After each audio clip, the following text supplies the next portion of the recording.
Hello, hope everybody's doing well. And first off, Happy New Year to everybody. A little later this evening here in the US. But kind of wanted to go over a quick walkthrough of using and how to set up the new Expert Electronics SDR RigSync utility. This utility will allow you to connect a COM port application to TCI, and it'll emulate a TS-480, so it'll use the Kenwood protocols. And it'll also allow you to use virtual audio cables or VB cable input and output over TCI as well. So this does give you the option to use VAC and to use COM ports, and you can also set up CW keying with it as well. So with that said, this will work with the most recent versions of EESDR, and that would be, at the time of this video, version alpha release version 3 0.11.0, and that would be build number 3012-2021. So let's get over to the main screen here. All right, so this is EESDR, and we're going to first off make sure that you have your TCI enabled down here. So you want to make sure that you have that enabled and whatever port number you're using. I'm going to set things up with the port 40001, which is the same port that I use in version 2 of the software. So I don't have to reconfigure a bunch of things, but that's the version I'm going to, or the port number I'm going to use to do this. The application, the RigSync application, oops, I already have it running. You can get from the EESDR website. If you go to EESDR and go to the V3 software tab, you'll see the RigSync utility listed down below. So once you install RigSync, pretty simple, it's straightforward install. You'll get a box that kind of looks like this, and I'll show you here. We'll do a couple different things here first. You can name your applications. When you would first set one of them up, you're going to hit the plus sign here. It'll bring up another panel. You can give it a name. You're going to set your local host and then your port number that you're using for TCI control, the Transceiver Control Interface, and then which transceiver you're using, RX1 or RX2 or TX1, TX2.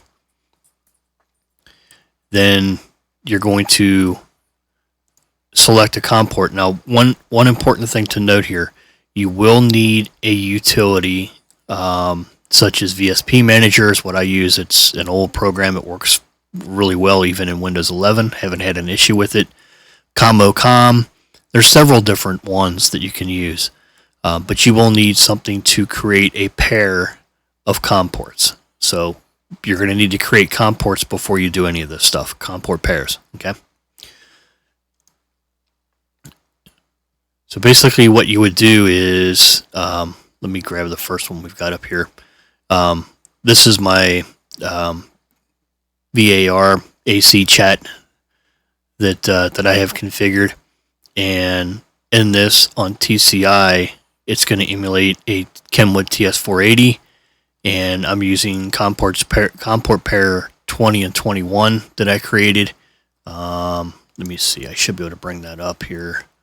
Let's see, where's my ESP Manager? So this is what VSP Manager looks like. You basically, set up an import for 1 and an import for 2, which creates a pair, and then you hit create pair, and it'll populate it in this list then. So I've got, like I said, this is going to use COM port 21 in the RigSync utility, and then I'm going to connect the other end of it to COM port 20, which is OmniRig, which is what the Var-HF modem, or actually Var-AC, the chat utility, uses to trigger PTT and to also get rig frequency information and to set rig frequency as well. So, like I said, you will need some type of COM port creation tool, virtual creation tool for virtual COM ports. Close that guy down. So, with that said, I've got, like I said, COM 21 is what I'm hosting in here.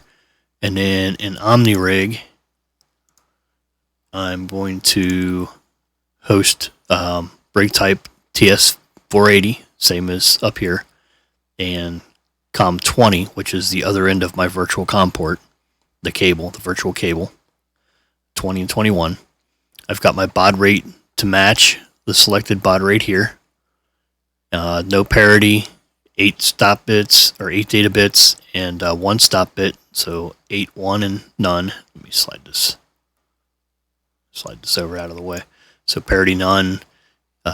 Data stop bits is 8, and my normal stop bits is 1. I'm not going to use PTT in this because OmniRig is going to key this for me because I am emulating the TS-480. So that's all I need to set up in this piece. And then this application does use virtual audio cabling, and I'm using virtual audio cable, the full version of it, 4.65. Just for information, you can also use VB cable. It should work as well. Any of the virtual audio cables. So you would select which line you're going to use for transmit, which line you're going to use for receive audio into that actual program, and then in the drop down you can select what sample rate you want to. All these are to enable these drop downs, just like in setting TCI or setting your audio devices. You have to disable this first. So we'll just use here we can use the one that I'm not going to set up anything with. So basically we could give it a title here, test, and then you're going to leave this off. Make sure you set, again, your TCI port. You're going to select a port. Let me see, I don't think I've got anything on 9. If you're going to use parity, what you want to use in that.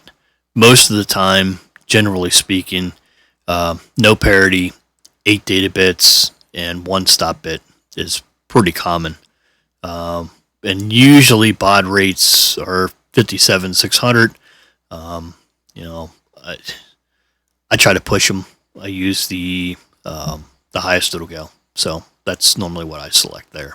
And then if you're going to use any application that needs PTT, you can select either DTR or RTS or none, and the same with the keying method. So that's all done by the drop-down boxes. Once you've filled all those in, let's say another application needed to use virtual audio cables or whatever, you would select your input and output cables in here. I'm not going to do that right now because if I do, we're going to lose some audio in OBS, so I don't want to screw around with that.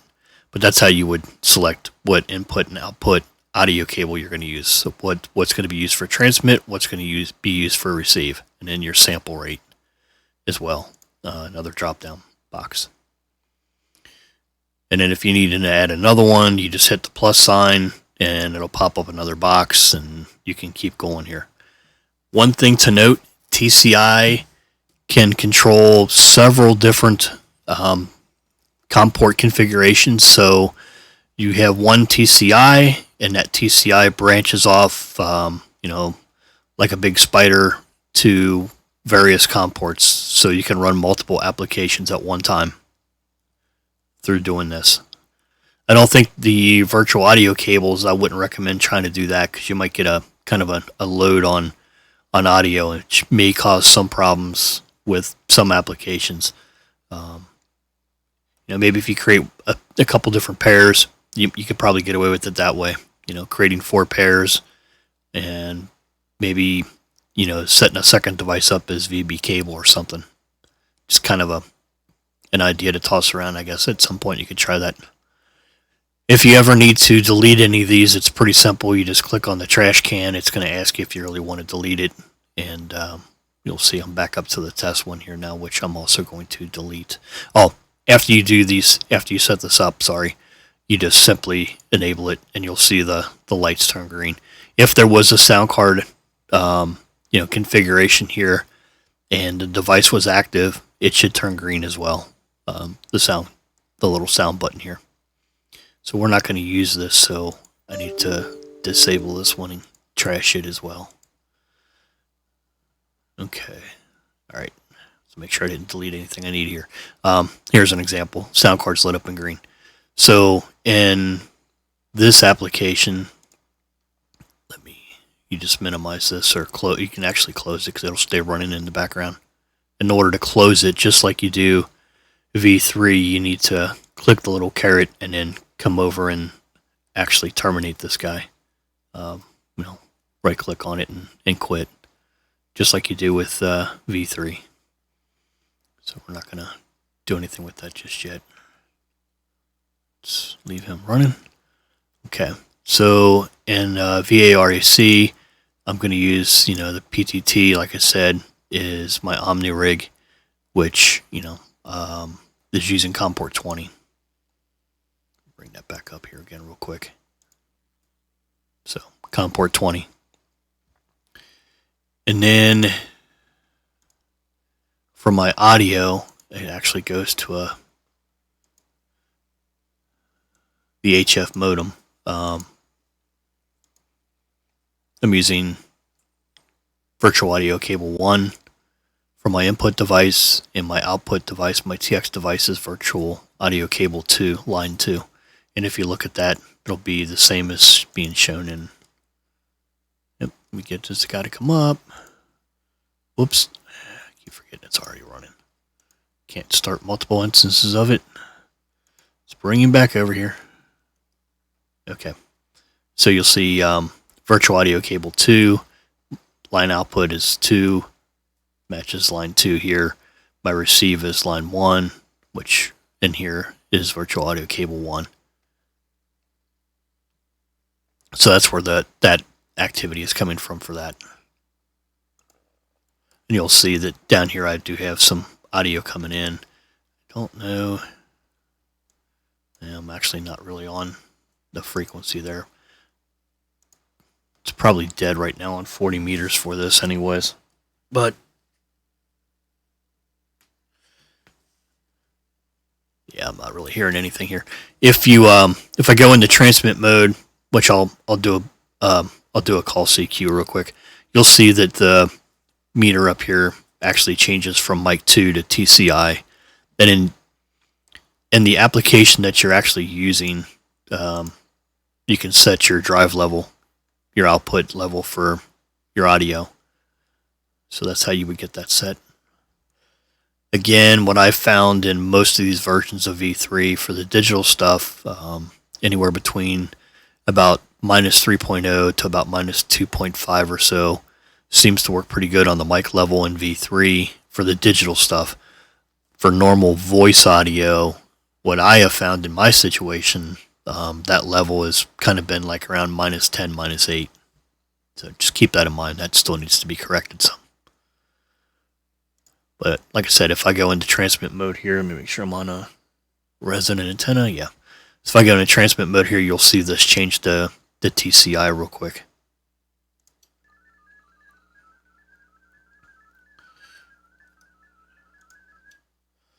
You can watch the mic meter, it'll key up again, hopefully. It should go back into transmit.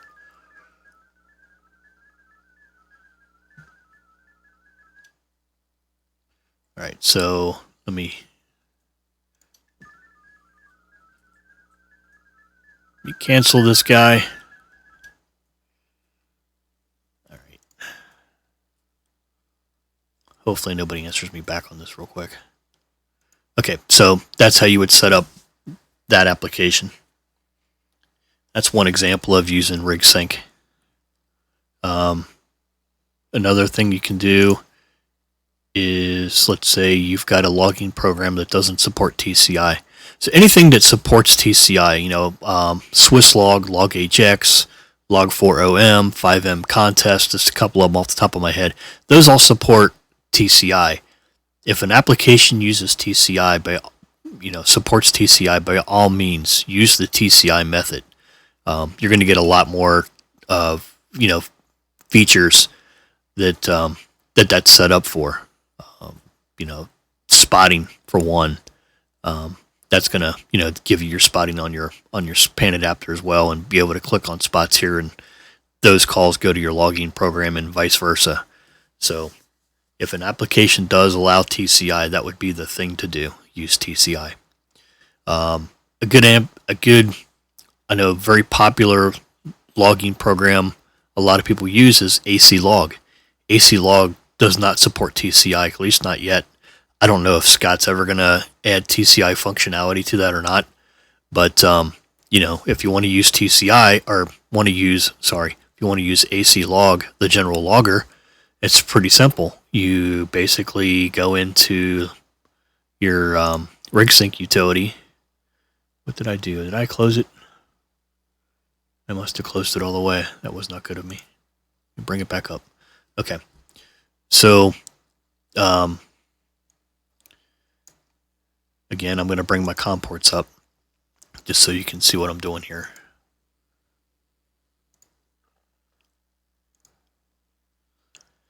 So in AC Log, I'm going to use the COM port pair of 15 and 16, okay, which you'll see here. COM port pairs 15 and 16. So I've set, in this example that we're going to do, I've set my port name. I've given a name of AC Log. I'm going to use COM port 15, no parity, 8 data bits, 1 stop bit. I'm going to set my baud rate again to 1115. I'm not going to use anything for PTT, and I'm not going to use anything for keying, and I'm not needing anything for the sound card, so I'm going to leave this on unused here. And then an AC Log. Get AC Log up here. Hold on a second. I'm going to have to drag this over to the other screen as well. Whoops. Let me drag you. Come on over here. Okay. So an AC Log, I'm going to let me make this bigger so it's easier for you guys to see it as well. An AC Log, I'm going to go up to Settings, Rig Interface.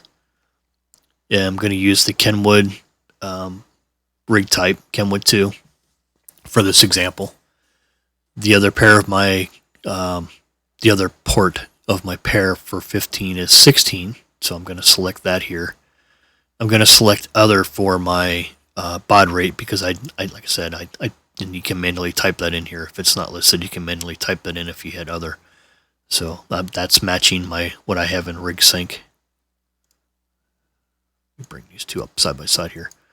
So 15, 16, no parity, data bits of 1, stop bits, or data bits of 8, I'm sorry, matches the 8 here, stop bits of 1, matches here. I already went through the rate here, the baud rate. I just manually typed that in on this one.